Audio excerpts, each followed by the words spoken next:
नमस्कार दोस्तों, आज के इस वीडियो में बात करने जा रहा हूँ। जैसे लड़कों में वीर्य ज़रूरी है, उसी तरीके से लड़कियों में रज ज़रूरी है। जो भी लड़की गंदा सुन करके, गंदा बोल करके, गंदा देख करके अपने योनि का पानी उसका लगातार बह रहा है, तो उसके शरीर को कमज़ोर कर रहा है, उसकी हड्डियों को कमज़ोर कर रहा है।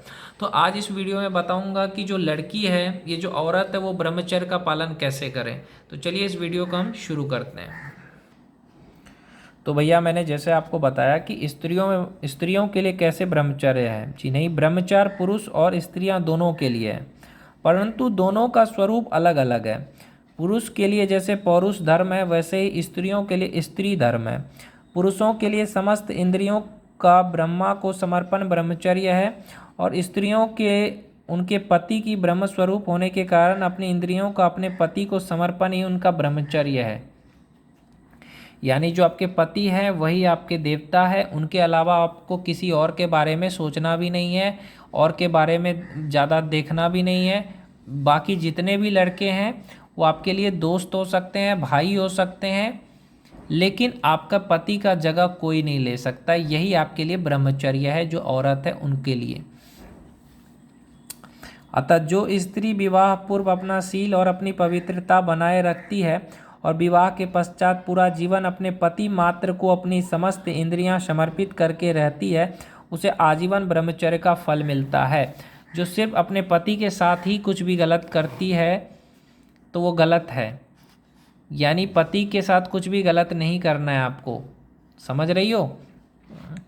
आपको क्या करना है, बहुत सारी औरतें आजकल क्या कर रही है जानते हो, एक्स्ट्रा मैरिटल अफेयर, यानी पति है फिर भी दूसरे लड़के से प्यार करना। इसको हमारे शास्त्र में बहुत गलत कहा जाता है। उससे उसके ब्रह्मचर्य का नष्ट होता है।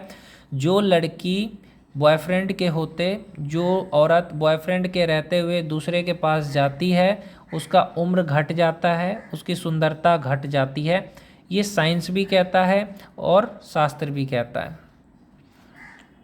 पवित्रता चली जाती है, पाप लगता है। पति मात्र को अपनी समस्त इंद्रियां समर्पित करके रहती है, उसे आजीवन ब्रह्मचर्य का फल मिलता है। पुरुषों में जैसे वीर्य है, जैसे लड़कों में क्या है, वीर्य है, वैसे स्त्रियों में रज है। जैसे लड़के मुठ मारते हैं या लड़के जब सेक्स करते हैं तो पानी निकलता है, उसी तरह से लड़कियों में भी, औरतों में भी पानी निकलता है। वो उनकी शरीर की ताकत है। पुरुषों का शौच धर्म जैसे वीर्य रक्षा से होता है, वैसे स्त्रियों का शौच धर्म प्रति माह अपने रजस्वला यज्ञ के पालन से होता है। रजस्वला यज्ञ पालन की संपूर्ण विधि आप हमारी वैदिक दिनचर्या पुस्तक में पढ़ेंगे। क्योंकि स्त्री शरीर स्वयं ही प्रति माह अपने रज एवं गर्भ की शुद्धि करता है। स्त्री को हर महीने पीरियड आता है, जिससे वो पवित्र हो जाती है और उसके शरीर का जो भी गंदगी है वो बाहर निकल जाता है। तो इसलिए स्त्री को पवित्र माना जाता है। अतः स्त्रियों को इसकी चिंता करने की आवश्यकता नहीं है। शारीरिक रूप से ब्रह्मचर्य का कोई अलग से लाभ नहीं है। हालांकि यदि वे अपने पति की अनुमति से मानसिक और आध्यात्मिक लाभ के लिए संभोग से निवृत्ति लेना चाहे तो अवश्य ले सकती है। औरत को भी ये कहा जाता है शास्त्र में कि मज़े के लिए सेक्स नहीं करना है। सेक्स तब करना है जब आपको बच्चे पैदा करना है, और जब पति को बच्चा पैदा करने का मन हो तभी आप सेक्स करो। ऐसे मज़े के लिए मत करो। पति कह रहा है कि मैं 4 साल नहीं करूँगा बच्चे पैदा, तो नहीं करना है सेक्स। समझ रहे हो। जिसमें पति का नुकसान ना हो वैसा काम नहीं करना है। विशेषकर संतान प्राप्ति के लिए गर्भाधान करने से पहले कम से कम 3-6 महीने और गर्भाधान के बाद कम से कम 14-16 महीनों तक, अर्थात संतान प्राप्ति के पश्चात 6-8 महीनों के लिए उन्हें संभोग से निवृत्ति लेनी आवश्यक है। जैसे ही एक बच्चा पैदा हो गया तो कम से कम 1 साल तक सेक्स नहीं करना है। जैसे बच्चा पैदा होता है ना, तो 9 महीने पेट में रहा, फिर बच्चा हुआ, उसके बाद जब बच्चा हो गया, पेट से निकल गया बच्चा, उसके बाद 1 साल तक आपको ब्रह्मचर्य का पालन करना है पति और पत्नी को। अगर आप नहीं करोगे तो बच्चे पे गलत असर जाएगा। अब बात करते हैं कि शादी से पहले क्या करें। जैसे आपकी शादी हुई तो कम से कम आपको 4 साल ब्रह्मचर्य का पालन करना चाहिए, पति पत्नी दोनों को। इससे आपको अच्छा संतान होता है।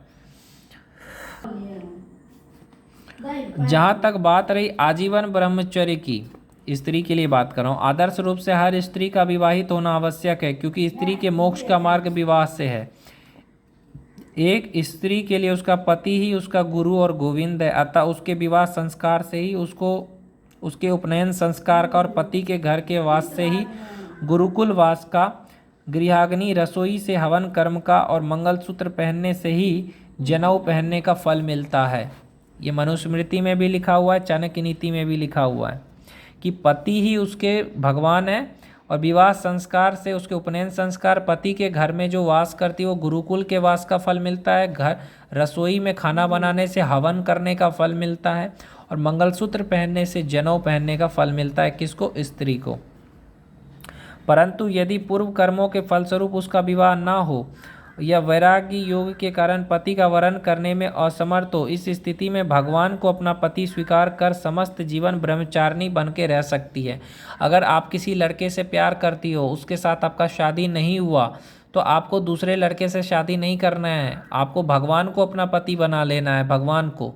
और अगर आपका पति गुजर गया तो भी आप अपने भगवान को पति मान सकते हो। ऐसा नहीं कि पति गुजर गया दूसरी शादी कर लेते हैं, ये गलत बात है। हालांकि इसे भी शास्त्रों में आदर्श नहीं माना गया, क्योंकि अकेली स्त्री को भ्रष्ट करने के लिए दुनिया के हर कोने में अधर्मी लोग प्रतीक्षा करते हुए बैठे ही होते हैं। लेकिन फिर भी लोग कहते हैं, शास्त्र कहता है कि स्त्री अगर अकेले रहेगी तो लोग उस पर गलत नज़र डालेंगे। अगर उसका पति गुजर गया है तो उसको नई शादी कर लेनी चाहिए, या अगर उसे किसी लड़के ने छोड़ दिया तो भी उसे नई शादी कर लेनी चाहिए, क्योंकि अकेली लड़की जो होती है उस पर लोगों की नज़र बहुत ख़राब होती है। अतः बिना पति के स्त्री अत्यंत ही असुरक्षित हो जाती है। इसलिए यदि मीराबाई के समान वैराग्य योग भी हो तो भी उन्हीं की तरह किसी संयमी और धर्मवान पति का वरण करके फिर भजन करना चाहिए। परंतु विवाह तो हर स्त्री को करना ही चाहिए। यहाँ तक समझ में आया? हालांकि उससे भी पहले यह ध्यान रखना आवश्यक है कि विवाह से पूर्व स्त्री अपना शील और अपनी पवित्रता बनाए रखें। शादी से पहले लड़की को अपना पवित्रता बनाए रखना है, क्योंकि एक स्त्री युवा अवस्था में सर्वप्रथम जिस पुरुष के साथ शारीरिक और मानसिक संबंध बनाती है, सुनो पहले, क्योंकि एक स्त्री युवा अवस्था में सर्वप्रथम जिस पुरुष के साथ शारीरिक और मानसिक संबंध बनाती है, उससे उसका संबंध जीवन भर के लिए सबसे प्रगाढ़ बना रहता है। किसी और से संबंध के पश्चात किसी और से विवाह होता है तो उसके लिए संपूर्ण समर्पण कर पाना अत्यंत ही दुर्लभ हो जाता है।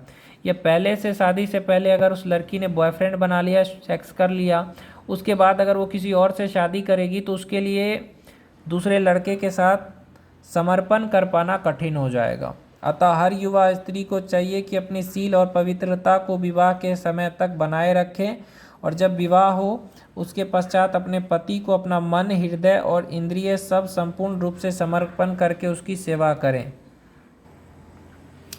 हमारे इतिहास में अनेकों स्त्रियों ने अपने पतिव्रता व्रत के पालन मात्र से नहीं मात्र भगवान की प्राप्ति की है, अपितु अपने सतीत्व के बल से उसको अपने वश में भी किया है। जैसे माता अनुसुईया ने अपने पतिव्रता व्रत मात्र से स्वयं ब्रह्मा, विष्णु, महेश आदि त्रिदेवों को अपने पुत्र बनने के लिए मजबूर कर दिया।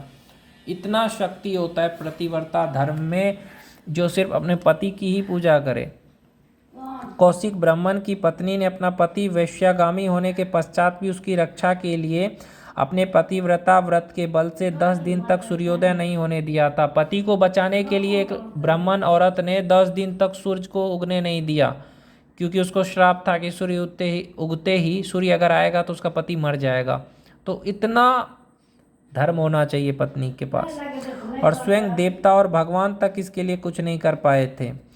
वृंदा देवी के पतिव्रता व्रत के कारण स्वयं भगवान शिव और विष्णु भी उनके दैत्य पति का बाल भी बांका नहीं कर पा रहे थे। भामती देवी की पति सेवा मात्र से उनके धर्मवान पति से भी पूर्व भामती देवी को भगवान ने स्वयं दर्शन दिए थे। ऐसी ही हमारे इतिहास में अनेकों घटनाएं मिलती है जिसमें पतिव्रता नारियां अपने पतिव्रता व्रत के बल पे ऐसे ऐसे कार्य कर देती है जिसे करना स्वयं बड़े बड़े तपस्वियों के लिए भी अत्यंत दुर्लभ होता है। बड़ा बड़ा तपस्वी ऋषि मुनि भी वो काम नहीं कर सकते जो पतिव्रता, जो अपने पति को भगवान मानती है, वो कर सकती हैं। अतः हर स्त्री को चाहिए कि वह विवाह से पूर्व अपने सील और पवित्रता की रक्षा करे और विवाह के पश्चात तन, मन और हृदय से संपूर्ण रूप से पति के लिए उसकी आज्ञाओं का पालन करके उसकी सेवा करे। पति की दीर्घायु और उसकी समृद्धि की कामना करे। पति की लंबी उम्र हो इसके लिए व्रत करिए और पति के हर बात को मानिए। पति को ज़्यादा टेंशन मत दीजिए। पति की फीलिंग को समझिए। पति अगर कह रहा है कि मैं ये काम कर रहा हूँ, मैंने ये काम नहीं किया, तो उस पर विश्वास करिए। पति पे शक मत करिए, क्योंकि शिव पुराण एवं स्मृति शास्त्रों के अनुसार मात्र पतिव्रता व्रत के पालन मात्र करने से स्त्री को होम, यज्ञ, श्राद्ध, उपवास तथा अखंड ब्रह्मचर्य आदि सभी का फल मिल जाता है और उसे इस लोक और परलोक में साध्वी सती स्त्री की उपाधि मिलती है। तो इस वीडियो में जितना कुछ मैंने आपको बताया उसका फॉलो करिए। आप अपने पति को कभी टेंशन मत दीजिए। पति कह रहा है कि मैं भी काम कर रहा हूँ, पढ़ाई कर रहा हूँ, तो उस समय आपको कॉल और मैसेज नहीं करना चाहिए। पति को कभी गलत नहीं समझना चाहिए। अगर कोई और आपको बोल रहा है कि तेरा पति तुझे समझता नहीं है, तो उसकी बात में नहीं आना चाहिए। पति का फ़ोन आए तो उठा लेना चाहिए। पति को फीलिंग को, दुख को, दर्द को, सुख में, दुख में आपको उसका साथ देना चाहिए। तो इस तरह जब आप अपने पति को आप सपोर्ट करोगे, उसकी बात को मानोगे, वो कह रहा है 4 साल तक बच्चे नहीं चाहिए, तो आप बोलो ठीक है। वो कहे कि मुझे अभी बात नहीं करना है, तो मत करिए। वो जो कहे उसमें अगर आप हाँ में हाँ बोलोगे, यही आपके लिए धर्म है। उसको कभी टेंशन मत दो। ये नहीं कि आप लापरवाही से कोई काम करो, आपको नुकसान पहुँच गया, पति टेंशन में है, ऐसा नहीं करना है। आपको अपना काम ध्यान से करना है, लापरवाही से नहीं करना है। वो काम मत करो जिससे कि पति को टेंशन हो। वो काम करो जिससे पति खुश रहे। ऐसा नहीं आप बारिश में नहाने लगे, बीमार पड़ गए, पति को टेंशन होगा मेरी पत्नी बीमार हो गई, ऐसा कोई काम मत करिए। पति की बात को मानिए। पति कह रहा है कि मैं अभी पढ़ रहा हूँ, अभी बात नहीं कर सकता, अभी मैसेज नहीं करना, तो आपको नहीं करना है। दूसरे की बात में नहीं आना है। जब आप उसके हर बात को समझोगे, मानोगे, तो वही आपके लिए सबसे बड़ा धर्म है। पति पे कभी भी नाराज नहीं रहना, गुस्सा ना करना, यही आपका धर्म है।